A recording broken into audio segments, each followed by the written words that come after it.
Welcome back. Welcome back to We Love the State, state-sanctioned podcast, government's favorite podcast. I don't remember what we said. What the tagline was before. So, I don't know where you guys have been. We've been here the whole time. Didn't take a 12-month break or anything like that. Yeah. Just been a little bit quieter. I think both of our plates have been kind of overflowing in a lot of different ways, professionally and personally. So it's good to be back. Hopefully we'll be back and being able to release an episode at least once a week. Yeah, that's going to be our goal. Yep. And going to try to mix it up a little bit more, I think, this time around. Not just focus so heavily on politics, but I think we'll also kind of delve into a little bit more on the culture side of things. Yeah.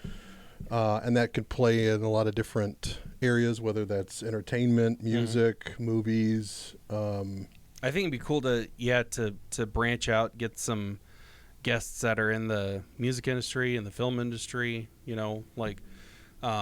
not stick so rigidly to the political stuff, and give a libertarian perspective on all those things, Yeah. I know we've talked about doing like movie reviews and stuff like that, watching certain movies from a libertarian perspective. Right. Yeah, that's the kind of stuff. I mean, I think last time around we both kind of got a little, it can get like, I wouldn't say depressing, but it's just, if you're just focusing on politics, it's like rarely is there anything good to talk about. Yeah. I mean, there has been some wins recently that we can get into. So, trying to keep things a little bit more balanced for our sanity. Yeah. And just to keep things a little bit more lighter and more fun, whether it's just poking fun at, stupid woke stuff, whether it's, again, that's the culture side of things. But, it's important, I think, especially for Michigan. I mean, we've got the next Libertarian Convention going to be in Grand Rapids. The next National Convention in Grand Rapids. Sault Ste. Marie is the next Michigan one. Right. And I took the time off for. Yeah. So, but there's just going to be a lot of momentum, I think, in the next couple of years for the state of Michigan. Yeah. And so, not only kind of closing out, I think, some of the drama in the state party, but then to have the opportunity to have a spotlight at the national stage. Are we finally going to do the purge that we should have done 2 years ago? This is the longest purge, I think, like, holy crap. I just want it done with, but when you're dealing with the legal system, it's this, like, the purge that I'm rooting for now is the purge that 2 years ago I was like, no guys, don't worry, that's not going to happen, we would never do that. And now I'm like, man, we should have a purge. Yeah, rip this fucking Band-Aid off. This needs to end. So yeah, there's going to be a lot going on in Michigan, and it's going to be cool to have a seat at the table, a voice in the discord of like what's going to be transpiring in the political scene, especially. Yeah. The last convention was my first convention, and it was very eye-opening. In D.C.? You went to the one in Reno. Yep. And man, I think what I enjoyed more than anything is just like meeting people. Yeah. Like to be able to meet Angela and Brian McWilliams was awesome. And just so many people that you've probably either talked to or you've been in a Zoom meeting with. And Brian McWilliams is a close personal friend of mine that I've spoken to once. So. Yeah, your friends circles, for even with Spike, the best friend that you only see once a year. No, it is great to be. It's great to be back. It's great to be back with you talking about this stuff. It's great to be back, kind of poking fun at politics and making jokes. And I committed the cardinal sin of being a Rothbardian ANCAP, which is, it's something that I've heard Michael Malice say, Dave Smith say, basically any of the sort of bigger figures on our side of things, is that, we can't afford to get black-pilled. And man, I got black-pilled hard. It felt like all the momentum was gone and felt like nothing was happening. And not only that, I had a lot of stuff going on in my personal life, and now that things have calmed down and I'm in a much better place, like I don't know, emotionally, mentally, whatever you want to call it. Like, it's going to be back in the saddle again, just talking about this stuff. Because it's either I'm going to talk to you about it or I'm going to make my family want to kill themselves because I talk to them about it and they don't care about this stuff, Yeah, it's a little bit of therapy. Again, I think it's, important to keep things as uplifting as possible given the subject matter. Mm-hmm. But yeah, it's definitely great to be back. I tried going solo, and there's nothing that I hated more, I think, than trying to record a podcast. Yeah, with just me talking to a screen. Whenever I think it was the very first episode of We Love the State. That was before I brought you on. It was a solo episode where I was talking about Reno and kind of talking about how I became a libertarian, and first of all, it was awful. I don't know how to just riff like that for 45 minutes, so there were a lot of ums. I think there was a point in there where I just stopped recording and went and walked around for 15 minutes and then came back and kept recording. It was terrible. Like, it just takes a specific type of person that can just talk about something with no feedback and like nobody to bounce off of for like an hour. I couldn't do it. And I do some lecturing at work, and so even with an audience, even though I'm the only one talking, but at least I have an audience. You can gauge people's reactions, like you can ask questions.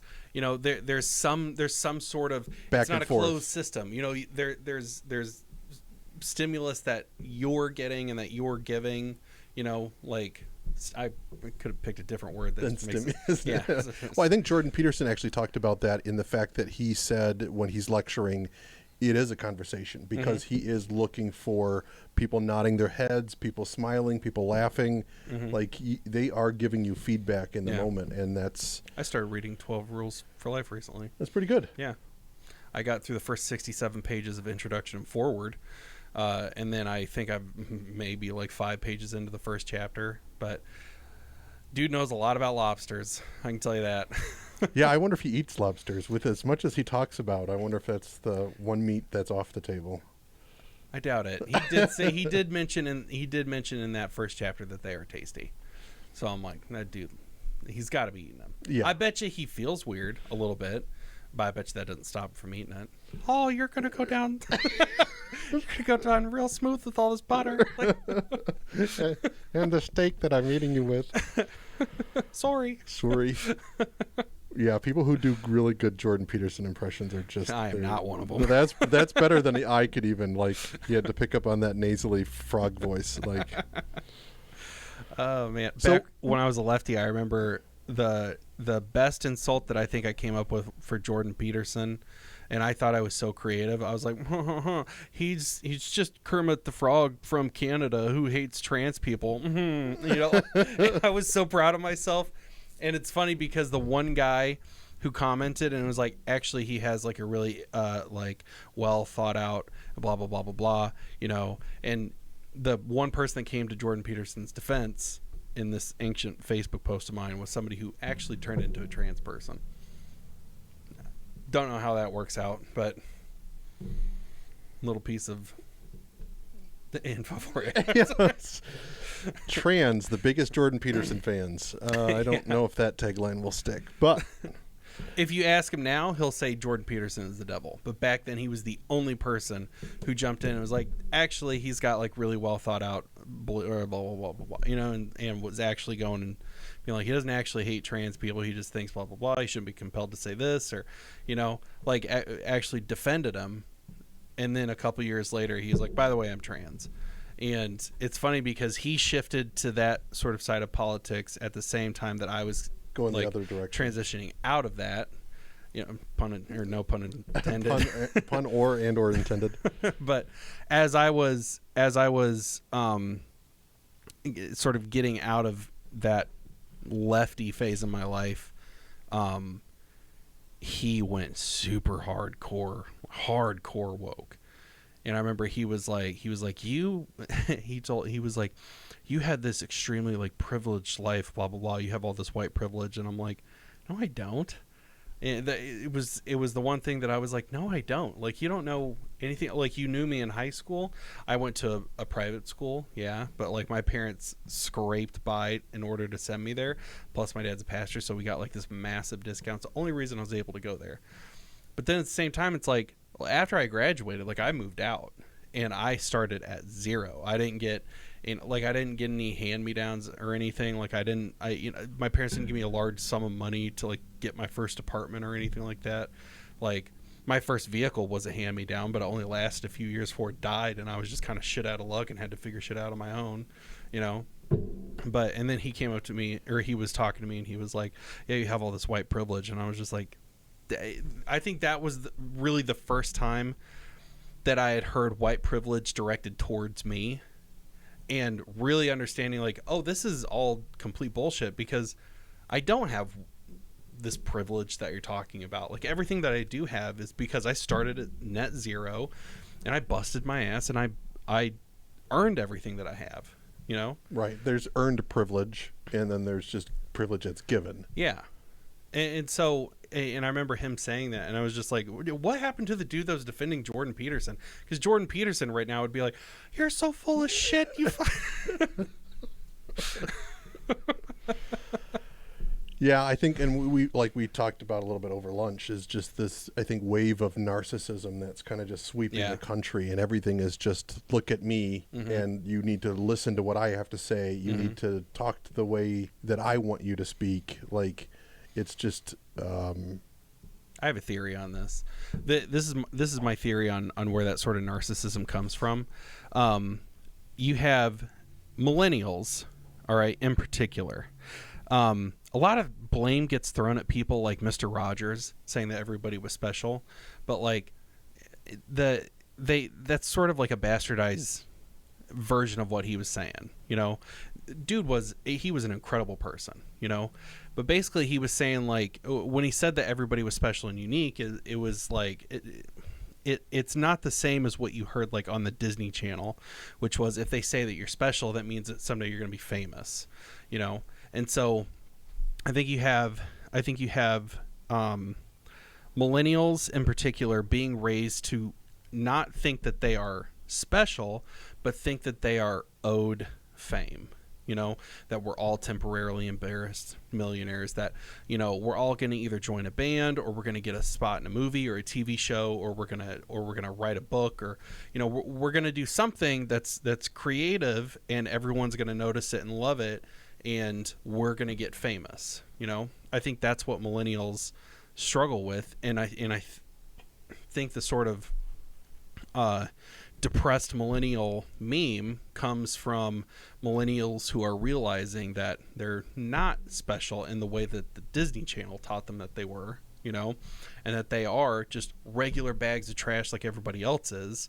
And, you know, it's only the super, super rare, fortunate people who are in the right place at the right time, who are really talented, who sort of get those chances to go off and make something of themselves. Those are the super rare cases. The other 98% of cases of people being famous is because their parents were famous. Is nepotism, right? You know, and so then you have millennials who have this idea, but then you have Gen Zers who grew up watching millennials, you know, and they're just kind of unchecked because Gen Zers, and this is all, you know, speculative, but Gen Zers have Gen Xers who were primarily like latchkey kids, you know, raising them. And so Gen Zers were raised on iPads, watching millennials either become famous or try to become famous. You know, we have a whole industry on YouTube of people doing crazy shit to try to be famous, like Jackass. Like Jackass. I mean, that's the entire Logan Paul and Jake Paul model, is do something crazy, piss a lot of people off, and get a lot of clicks, and capitalize off of that. You know, and which, I mean, it works for them. You know. But now, because we have the millennial generation who are expecting to be famous and are slowly realizing that they're not going to be, then you have Gen Zers who, like, it's like that same attitude, but way worse. You know, it's like exponentially worse. And so then well, I think there's probably some bitterness that's being handed down generation to generation. Yeah. You got these millennials who have these expectations that are not being met because they either didn't work hard enough or they didn't have the innate talent to begin with. And then you've got this next generation who sees their parents' failure. Yeah. And that bitterness then just gets, and so it just gets, the volume gets turned up on, look at me, pay attention to me. Yeah. To where, like, we now have, like, do you see that dude? He was in New York, and his whole thing is he would take videos of him going and grabbing people by the head and dropping them, you know? Didn't he get shot? I hope so. There was one influencer that got shot because he was trying to antagonize somebody, I think in the subway or something like that. I don't know. This guy, he would just run up to people and he would, like, just grab them and, you know, just drop them on the ground. He did it to a blind guy, you know? But it's exactly what you were saying. It's dialed up to 11 is now I have to do something as crazy gets, which is that, you know, in order to get clicks and get famous. Or you can just go hot spit on that thing.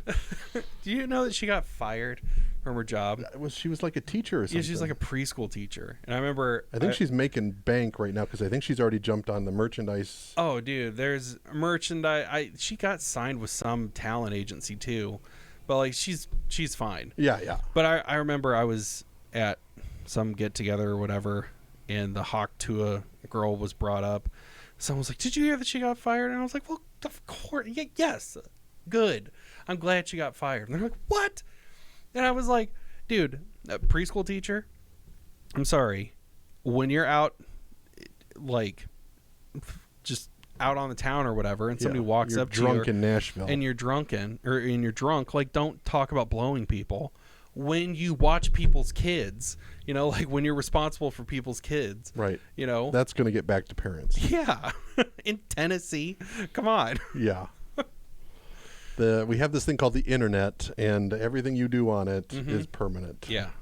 So, and it's like, you know, I've been around, you know, this sort of preschool environment or whatever for forever. That's what my wife does, you know. And so it's like, well, of course she got fired. She should have gotten fired. That's a stupid thing to do. You know, you just can't do that stuff. If you're a teacher, if you're watching other people's kids, you just can't do that stuff in public. You know, if you don't want to have that sort of like, well, there's a lot of jobs like that. Like if you're in healthcare, if you're in legal, like, and then you do something or you say something that kind of goes against that brand. Yeah, that's just. I mean, it would be great if everybody just like at 5:00, work's done and I can wash my hands. But like maybe you can do that in a factory. But if you're in a providing care, you can't just take your work shirt off and then do whatever you want and say whatever you want. Yeah. Like you're still going to be a reflection on that. Yeah. On that industry, if not that company. We should have the Hawk Tuah girl on as a guest. There we go. Add her to the list. Critical drinker, Dave Smith, Hawk Tuah. We'll put her right underneath Barack Obama. Yeah, there we go. Speaking of Barack, did you watch the movie that he did on Netflix? The End of the World movie, right? Yeah. Yeah, I did. I didn't want to watch it just because I'm like, I don't need to. It was good. I really enjoyed it. It really made you think about like what things could be like. But I think for me, it was eerie because he was behind it, and he knows shit. Okay. This was my takeaway. First of all, I did enjoy the movie. I thought it was well done. I thought the acting was great. However, I did find that entire movie hilarious because I remember watching it and I looked over at my wife and I was like, this movie is trying to make you scared of there not being a government. You know, that's the horror. There was clearly propaganda behind it. Yeah. That's what it was. This is what those January 6ers want, you know? Anarchy. This is what anarchy looks like. Killer Teslas, you know? That's all it was. It was pro-government propaganda, you know? And that's when I was like, "Oh, this movie is hilarious." Yeah, that's what I really like on, even movies that you've seen. I'm trying to remember one that I hadn't seen in forever, and then I rewatched with kind of my eyes open, so to speak, especially when it comes to politics and propaganda.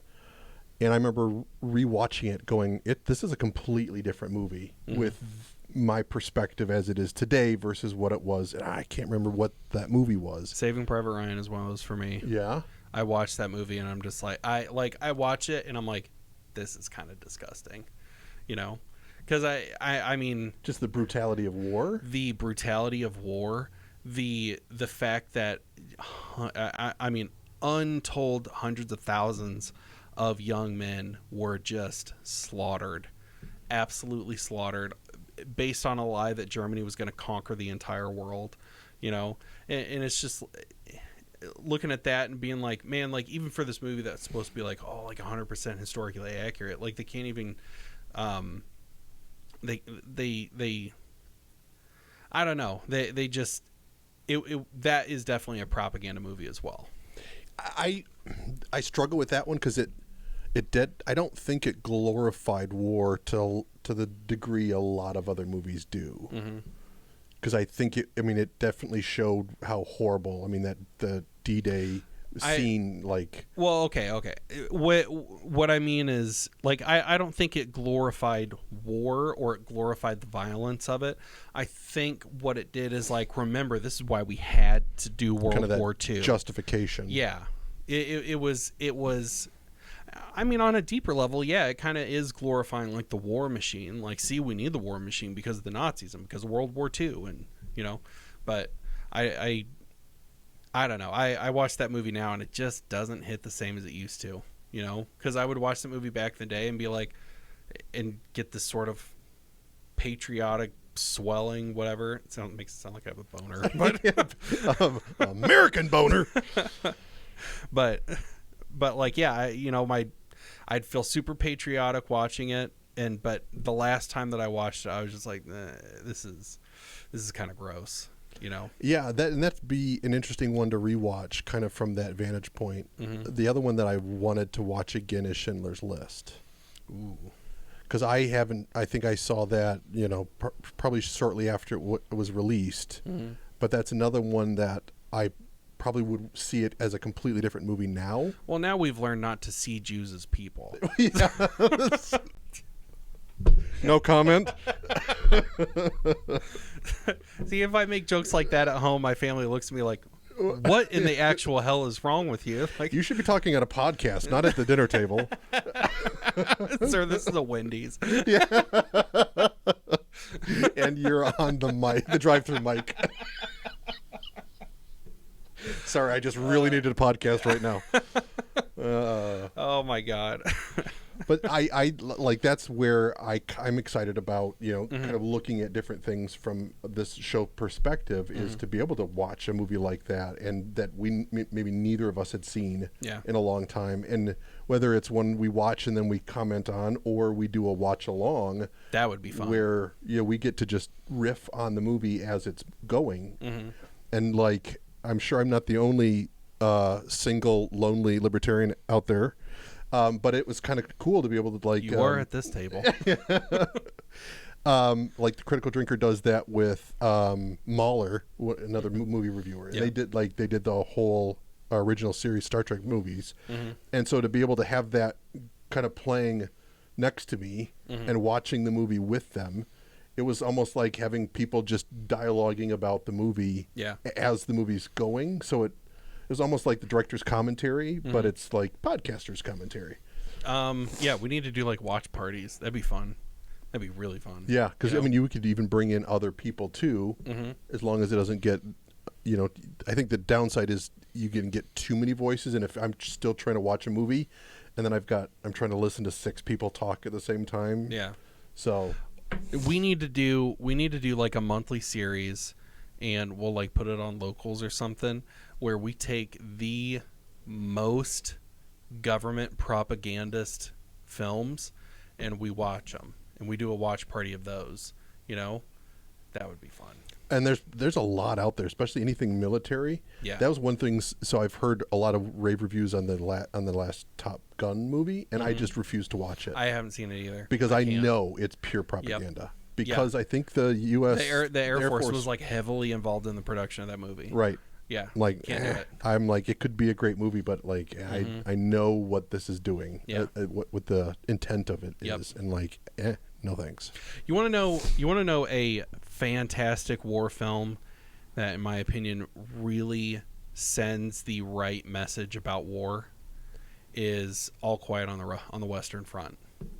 There's Netflix recently did an adaptation. It's the third remake of that movie, and every time it's been remade, it's gotten like rave reviews and gotten all these awards and stuff like that. And it's based off of a book. I may have seen that, but I can't remember because that's World War I, right? World War I, yeah. Was that Peter Jackson that did that, the most recent one? No, that Peter Jackson did the documentary. Okay, the documentary where he restored a lot of the old footage. They used AI to restore the footage, and I don't remember what that one was called. That's a incredible documentary to watch. It still is like, oh, we had to go and do World War I, but like the technology that they used to restore that, like seeing people from 110 years ago, like look and act normal in like 4K, 60 frames a second, color. Like, it's to see them act normal. There's something about like old war footage like that where there's like this barrier that makes you sort of dehumanize them because they're all moving really fast and jittery. It almost looks like a cartoon. Yeah, or like claymation or something like that. Yeah. But that really humanized those people, and made you realize like, oh man, these were like living, breathing people with thoughts and feelings and emotions and dreams and aspirations, and just chucked into a meat grinder. Yeah, I think the other one that I liked was Fury. I haven't seen that one.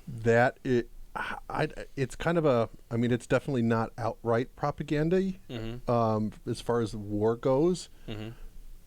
But I think it was very real because that was Brad Pitt and Shia LaBeouf, and I'm trying to remember who else was in that.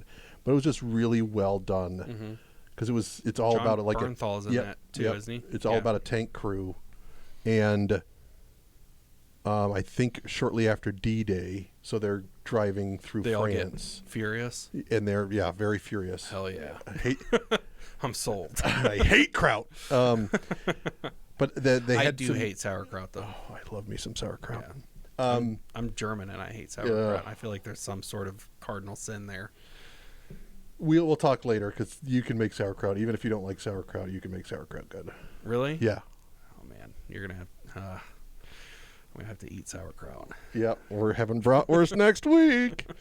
But I think that was a good one because they also interacted with some like French people. So they ended up in this village, and then they had like this dinner, and you can really see what the war is doing to everyday people. And almost everybody in the movie dies in the end. Spoiler. Not so furious. But again, that's war. Yeah. And I'm not shying away from the horror of it. Yeah. We're probably not going to see movies like that being made anytime soon. Yeah. Because the propaganda is they're going to make way more Top Guns. Right. I mean, as long as the Ukraine thing is still going on, they're going to keep cranking out movies like Top Gun, especially with our military. I watched this like sort of infographic video on YouTube, and it showed like military, like various countries' militaries sizes throughout the years, and it went from back in like it started like 1,000 years ago and then goes up to present day, and it shows. It's one of those graphs like over time you can see the size of the graph change. Yeah. Okay. It's like a line graph, and so whenever the U.S. is expanding its military, the line grows and then it starts to rise up, and and our military numbers have been tanking like consistently, over the last like 50 years, and so it's like it's no surprise to me that Top Gun came out. They want to try to jazz people up, make you should join the military. I bet you they're going to make a ton more movies like that, ton more movies where they're trying to like get people pumped up to join the military. Or I don't know. Maybe they won't, because I feel like there were a ton of movies like that whenever I was a kid, and clearly did not help because the numbers have just been steadily declining. Yeah, I mean that's I think that's good in the fact that we want the War Machine to die, but it's dangerous because like they just passed this law where they're automatically entering everybody that's military age into the draft. You don't have to physically go down to the station and submit I think that's something where if you're a father, if you have kids, if you have a nephew, shoot, if your neighbor has a kid, you know, then that's something where you need to publicly as possible be like, well, if anybody comes to try to recruit my kid, I will shoot them in the face. You know, if any of I have 3 boys, if any of my boys get their name called for that, anybody that comes by trying to collect them, one of us is going to prison, you know, and one of us is going in a body bag, because that's just something I will go absolutely insane for. You know, I'm not having my boys thrown in that meat grinder that I was talking about. Yeah, I mean, there's either that or it's a quick trip up to Canada, but I'm sure they'll probably be in the same shoes. Shoot, it's so hard to be. I don't think you could be a draft dodger these days like you probably could back in Vietnam. Not in Canada, not if it's for fighting in Ukraine. You know, Justin Trudeau would extradite you faster than you can something. Yeah, I don't know. You could block a trucker or steal money from a trucker faster than you could drink a whole bottle of maple syrup. I just want to make sure all the Canadians listening really understand where I'm coming from. They're like, "Oh, he's serious." if you're drinking maple syrup straight from Aunt Jemima, straight from the tap. So as far as moving forward, this probably will be a little bit shorter of an episode just because it's like a we're back episode and we didn't really plan out like topics. Yeah. But I think, again, this went off the rails like how most of our episodes did. just following the dots. Yep. We're like, teachers, Huck 2, and maple syrup. We've talked about everything.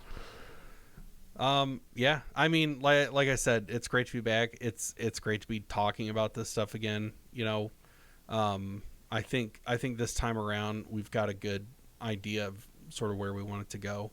You know, and I think ultimately the goal that we have in mind is that this is going to be entertaining, number one. You know. Yeah. So I think it's going to be a lot more fun this time around. I do have to say, and I know I've screwed it up already. I have to not swear as much as possible, so I won't be as we'll try to keep it PG-13. Yeah, yep. I'll do my best. No promises, but I will do my best. Well, I'm sure my mom will be happy. Okay, good. That's one audience member that'll be like, oh, finally. Sorry, Ben's mom. Andy's a changed man. I am. Yeah. All right. I think we can wrap it on that. Yeah. But yeah, we'll try to do, like I said, once a week. I don't know if it'll be consistently of like, it'll be out every Wednesday. Hopefully we can get on a steady cadence of like when we're going to record. Yeah. We'll have probably different looks. We'll do some recording at Andy's place, some recording here at my place. I'd also love to do a live event at some point. Yeah, that'd be fun. Maybe we'll do something at the convention up in Sault Ste. Marie. Yeah. So that'd be a lot of fun whether we do something like a Friday night, almost kind of like we did before, where we've got guests from the party and have just to sit down and talk. That'd be fun. So yeah, that'd be a lot of fun. Yeah. All right. Well, everybody, like I said, it's great to be back. I hope you're here for the ride with us. If you want to follow me on Twitter, you can find me at Andy_Coons. I don't really do TikTok anymore. I got shadow banned, and so I just kind of gave up on that platform.